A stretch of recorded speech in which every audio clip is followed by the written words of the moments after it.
डोंबिवलीतील शास्त्रीनगर रुग्णालयामध्ये मनसेची धडक आहे। मनसेचा मुख्य वैद्यकीय अधिकाऱ्याला घेराव आहे। रुग्णालयात सुविधा उपलब्ध करून द्या, अन्यथा रुग्णालयाला टाळं ठोकू असा मनसेने इशाराच दिला।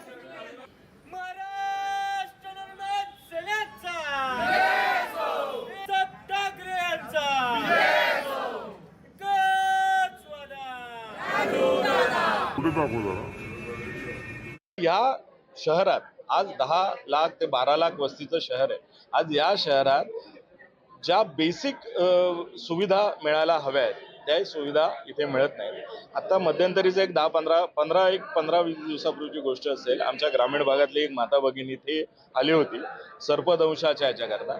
या शास्त्रीनगरमध्ये सर्पदंशावरचं औषध नाही म्हणून त्यांना इथनं कळव्याला शिफ्ट केलं आणि दुर्दैवाने त्यांचा रस्त्यातच मृत्यू झाला। इथे जर एवढं मोठं शहर आहे, इथले करदाते जे नागरिक आहेत प्रामाणिकपणे आपला सगळा कर भरतात आणि त्यांच्या सगळ्या करामधनं यांच्या जर तुंबड्या भरल्या जात आहेत, त्यांना पगार होत आहेत, त्यांना पोचले जात आहेत, तर सगळं असं असताना वैद्यकीय सेवा सुविधांचा अभाव काय हा प्रश्न आम्ही खरं तर इथे विचारायला आलो। तुमचे डॉक्टर इथे अवेलेबल नाही, तुमच्याकडे औषध अवेलेबल नाही, तुमचा स्टाफ अवेलेबल नाही, म्हणून ते बघून आम्ही डिलिव्हरीसाठी यायचं का इथे? किंवा एखादा लहान बच्चू आहे तो आजारी पडला, इथे चाइल्ड स्पेशालिस्ट नाही आहेत, त्या लहान मुलांनी आजारी पडायचं नाही का?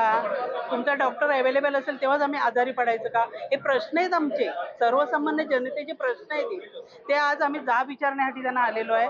जर आम्हाला समर्पक अशी उत्तरं नाही मिळाली, त्यांनी जर 15 दिवसामध्ये काही याच्यामध्ये चेंजेस नाही केले तर आम्ही ह्या दवाखान्याला, ह्या हॉस्पिटलला टाळं मारणार आहोत। मनसे स्टाईलने टाळं बसणारच। लोकशाही मराठी ऐका, पहा, जागरूक रहा।